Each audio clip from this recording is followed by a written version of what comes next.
Hey, it's Emil. Where have you been, Emil? With your Emil Amok's Takeout, my takes on all things considerable.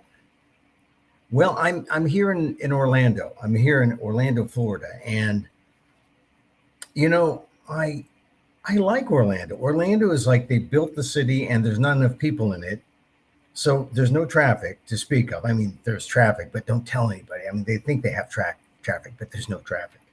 It's actually pretty nice that even with the attractions, and you get to know them as the attractions, the parks and the the place that we will not mention that has the orcas, and the place that we can mention because they don't really desecrate mice.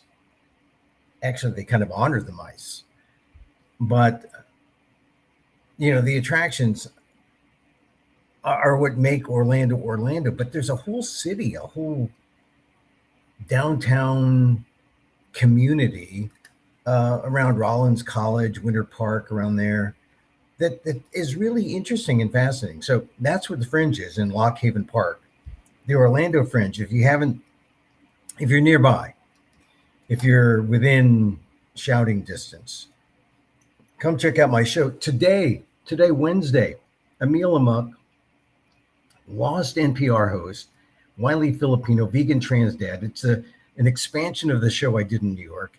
I'm doing it here in Orlando tonight, Wednesday, and then Thursday and Friday and Saturday, and all different times. Wednesday, 7:50 p.m., Thursday, 6:05 p.m., Friday, the 24th at 10:15 p.m. Oh, late night for you.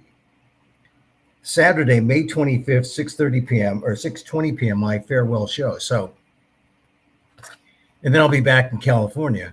But I have to say, I like Orlando, and I want you, if you're close, come on down, see the show. It's at the Scarlet venue of the Orlando Family Theater Center, and just put in your phone, your GPS for Orlando Fringe, and go to the Family Theater Center and the Scarlet venue there. It's a nice, intimate. It's more intimate than podcasting, more intimate than this little show we do here. You can come see me. And if you're tuning in from wherever in California, wherever you are in the world, and unfortunately, they don't have a streaming thing set up. So if you're live close by in Florida, come on by. I'm here Wednesday through Saturday, all different times. Go to, as it says there on the screen, if you're watching, go to AMOK. No, where do you go? Oh, go to a.tixlink, tixlink.co/AMOK and get your tickets. And that's where you can go. And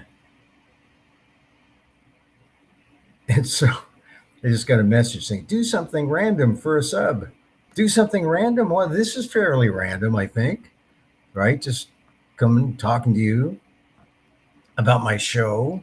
I might do something random in my show because you know you we have these moments where you have some time. I had some downtime. I was here last week, and I actually went to see I have a guru. I have a couple. A modern person has to have a couple of gurus. And so my guru happens to be in the northern part of Florida, a couple hours away. I went there. It was great. I've been following this guy. Nice Jewish American guru. Figures, because initially I was into like the Jewish American writers like Saul Bellow, Philip Roth, Stanley Elkin, Norman Mailer, and then now I've graduated into the guru part of the Jewish American culture. I mean, they were the ones who went to India and then came back, and then they discovered themselves. And anyway, this guy is big. I mean, he's written books. He's got people coming to him in his temple. And so I thought, I'll go to the temple. It was quite an experience, And I got to talk to him directly. And so that, I mean, if the Fringe, the Fringe is all right. The Fringe has been good. But it has been a revelation to come to the Temple of the Universe. And then I'm I'm just happy and joyful. I'm in a good state to do my shows. So if you are close, go to the Orlando Fringe Festival on tonight, uh, Wednesday night at 7:15 or 7:50, 7:50 p.m. Thursday 6:05 p.m. Friday 10:15 p.m. Night show. Saturday 6:20 p.m. That's the last thing. And so you can get the QR code to get tickets there. The QR code. See it? Get the QR code. You can also go to a.tixlink. That's tixlink.co/amok and check out tickets. Check out where it is. Lock Haven Park, Orlando, downtown Orlando. Oh, far. I mean, you might say, "Hey, look, I don't do the attractions. I don't do. I certainly don't do orcas, not in captivity. But there's something like I'm close to Disneyland. Or Disney World, excuse me. I have no desire to go to it. Am I well? Am I something wrong here?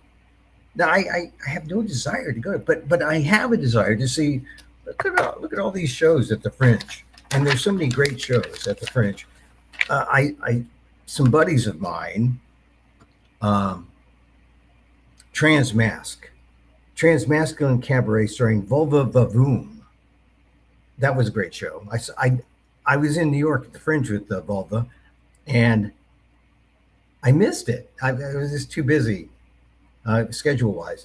But here in Orlando, I saw Volva's show. Great show, funny, make you think about all the things that people are dealing with now. Transmask, Transmasculine Cabaret. I first heard of the word transmasculine when maybe less than a year ago, and now I get it. And the show was entertaining, educational, but more entertaining than educational.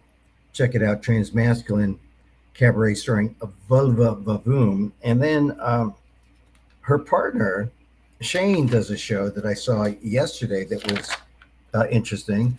And also, it was in New York and I missed it, but I caught it here in Florida. I caught Stroke of Genius, pantomime masturbation throughout performing arts history, which is as absurd as it sounds. So you can check. Those are two shows I'd recommend. I mean, there's some others though too. And of course, I suggest you see mine. Emil Amok, lost NPR host, Wiley Filipino, vegan trans dad. Hey, and now I got reviewed by the big paper, the Orlando Sentinel, and the Sentinel said it saved the. I did the 4 shows reviewed in this one column on Thursday last week. Matt Palm, nice guy. I mean, I don't know him, but just through his writing. But my guru says, hey, the critics are your best friends. Listen to them. Any opportunity for growth is good, but you do your art, and what you think about my art is your business. Not mine. So, go to it. I mean, what I say is, I do my best and put out my show, and however people receive it is really their business. And I don't tell you what universals to look for or what is the key, because that's art. That's the beauty of art. And the fact that we can be in an audience together, there's something beautiful about that, a live audience in a very intimate setting. And I don't want it to be too intimate. Like, I'd like there to be like 50 to 100 people if possible, but sometimes there's like a dozen or 5. I once played to a room of like 1, maybe there are 2. If you count the tech, maybe 3. But it's intimate, it's a show, it's live, and you have to believe that the universe has conspired to bring us all together in that one place then and there, and that's the show, and that is good. So here's this review by the Orlando Sentinel reviewer. He says, finally, Emil Guillermo has material for multiple shows, and Emil Amok, lost NPR host, Wiley Filipino, vegan trans dad. That is true. 60 minutes. He says, I just don't think all of it needed to be in this one. Okay, that's his prerogative. Guillermo has had a fascinating career, including as the first male Asian journalist to have a national broadcast. This interesting tidbit and its stories ties in nicely with his observations on the Filipino American experience, recounting his father's brushes with racism and the little known history of American colonialism of the Philippines and the reprehensible treatment of those people in our country. And in fact, that is really the story. It's the little known history. And this is Florida, the low history state, land of critical race theory. Back to Matt Palm of the Sentinel. He says, "This is the strongest part of the show, delivered with sincerity, but in a way that draws white listeners in, not pushing them away." So I guess that makes it, well, it's not like an in your face sort of thing. But I was just struck by his commenting that it draws white listeners in, not pushing them away. So, because certainly the audience here is mostly white. It's, although I'm bumping into Filipinos left and right here and say, "Hey, come see my show." Asians too. It's Asian American Heritage Month. Come see my show, I tell them. And we'll see if they show up. He said a segment about his trans child is also interesting, but feels too short and surface level. Maybe it too should be its own show. Well, that's his opinion, but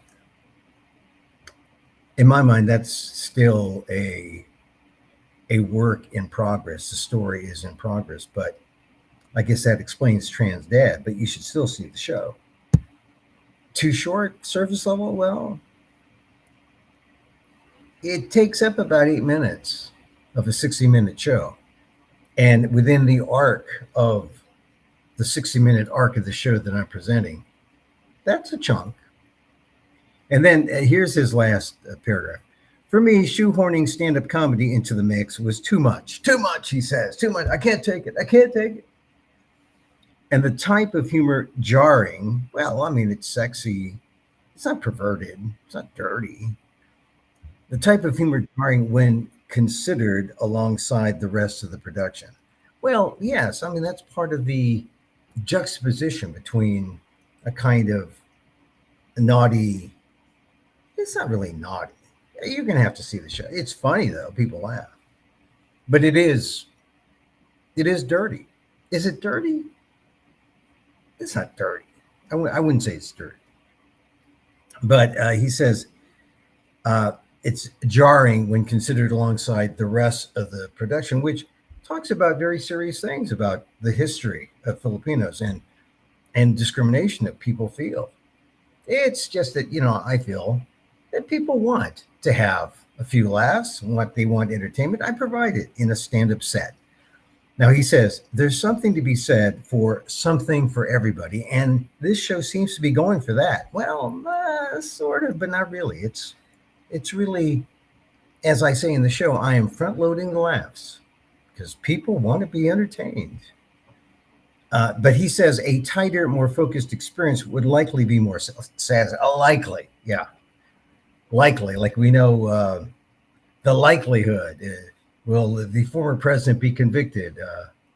The likelihood, yeah, likelihood is or likely. The use of likely is we don't know if it's likely or not. He's suggesting a tighter experience would be more satisfying. Who knows? Who knows? It's all part of the thing. It's all part of the thing. And I'm glad to do the show as I've done, as I've presented it here in Orlando. Anyway, I appreciated the review because, as my guru said the other day, Emil, he said this. He said, "You got to love it all. You got to love it all.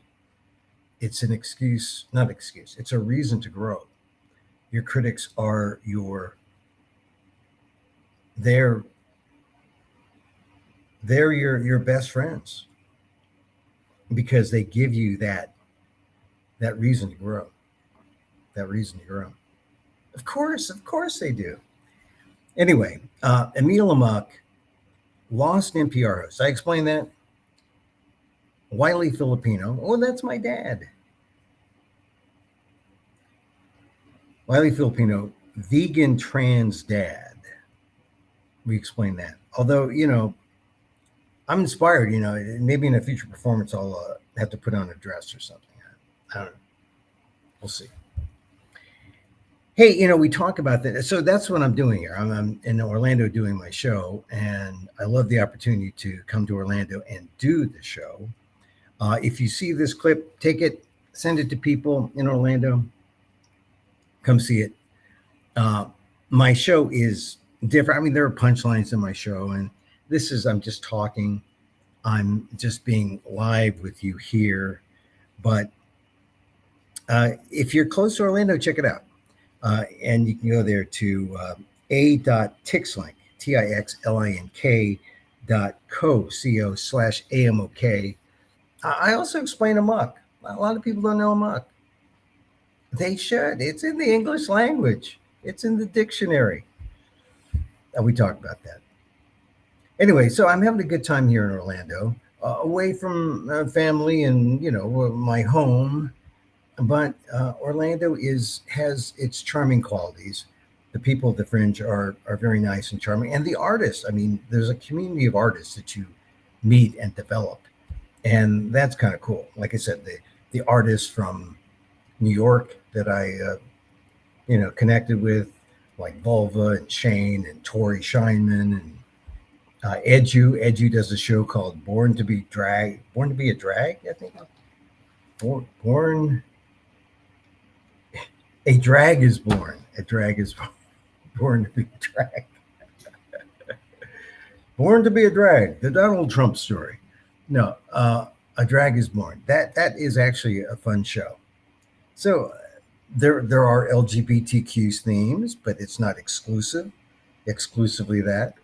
There's a lot of really interesting uh, experimental. Should I use the term? Is it experimental? There's some unusual takes out there that you won't see in mainstream theater.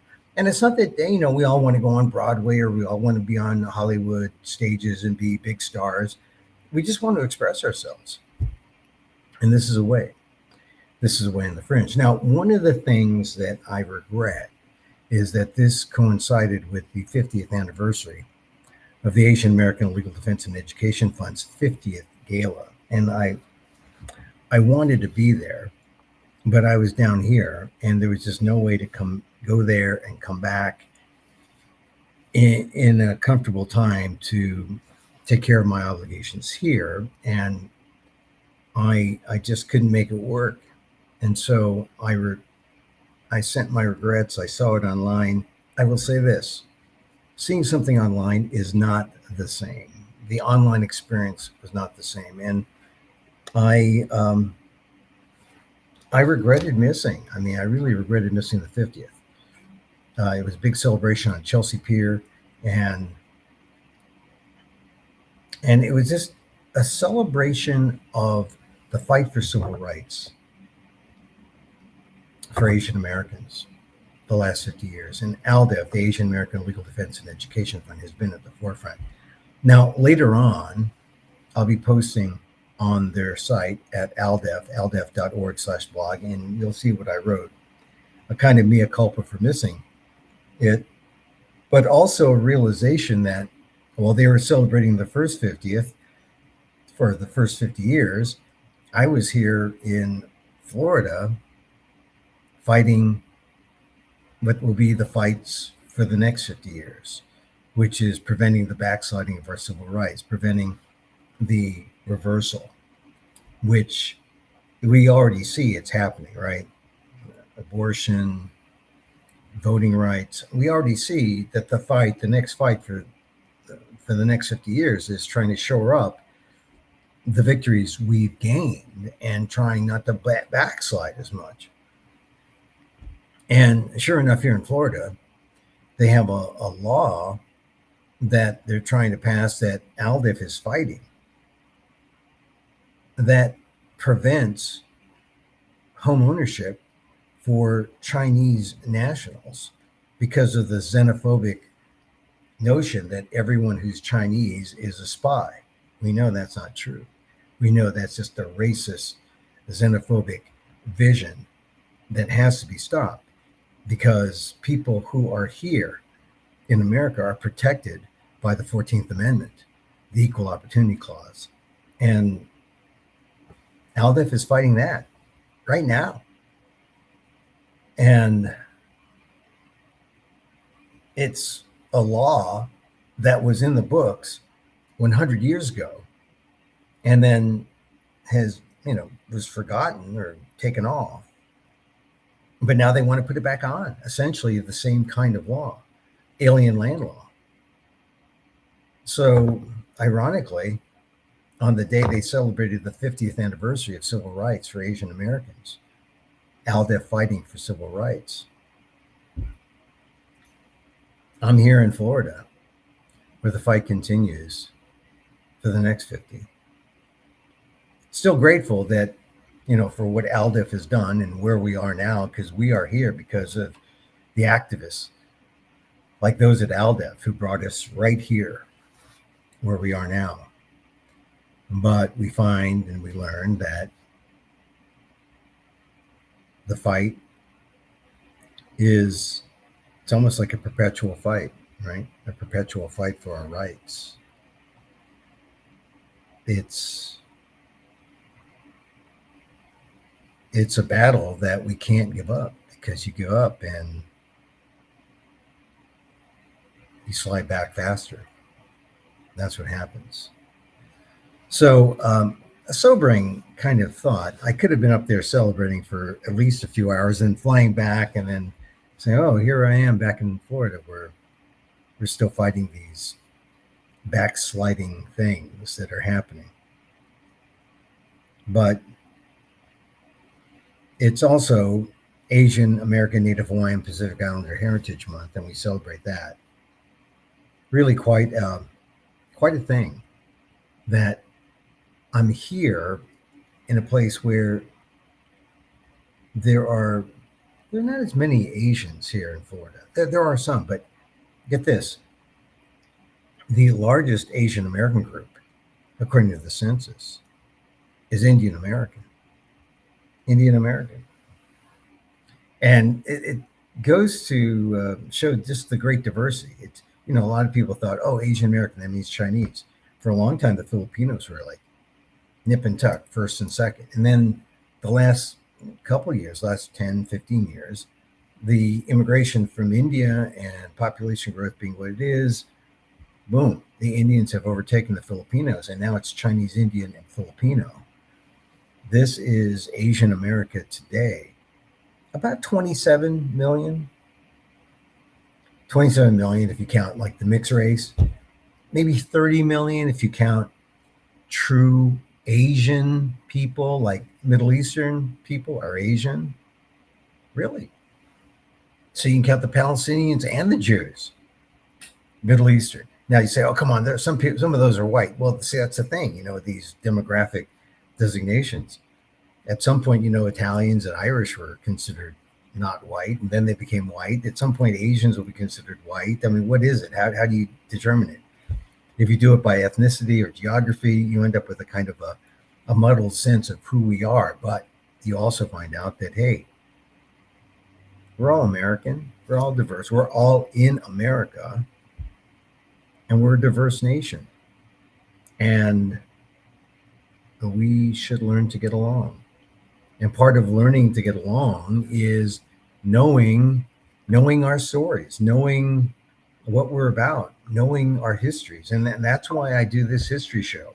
I mean, really, that is why I do this show. I do this show at the Fringe because it's history. It's American. It's not Filipino history. It's not even Asian. Well, it's, people are from Asia, Filipinos, but it's really more American history. I talk about colonialism. I talk about how Filipinos were treated. And the reason I'm so close to this story is my father was the first one of the first Filipinos to come to this country. So it's a story that's important to me. Then this is where my meditation comes in, because all this stuff I'm just talking about now in my show because I've dealt with the pain.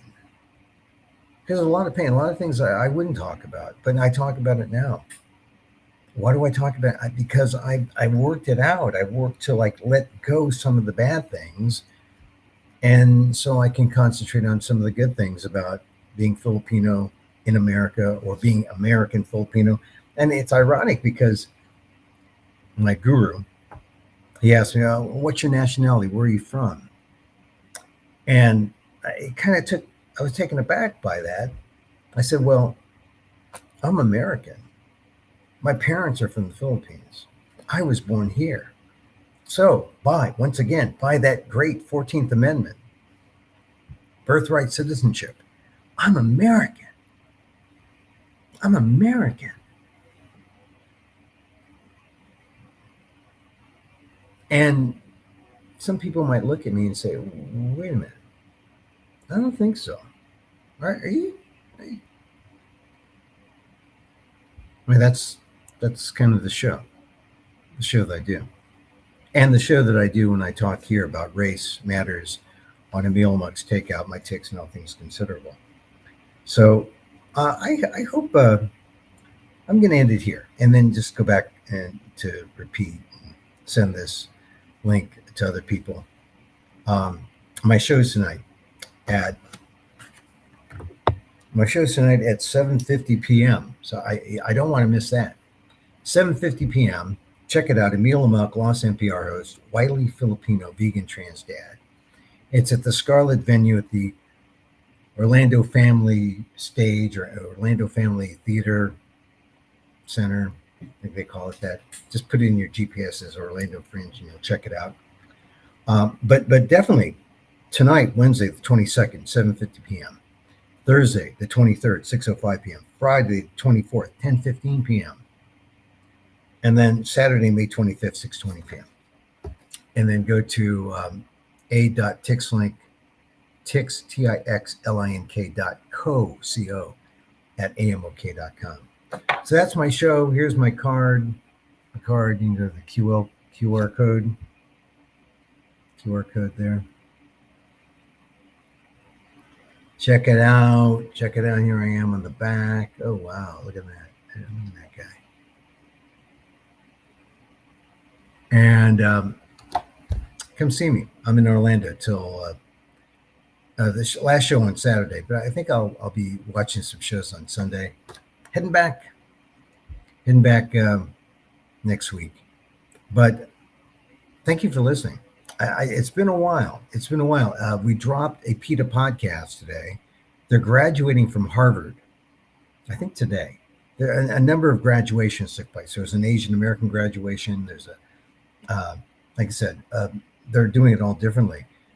But Harvard is coming under fire. You know, it's unclear. Today they were going to find out if some Asian students who were caught in the encampment, not caught, but they protested. And so they were talking about smart students.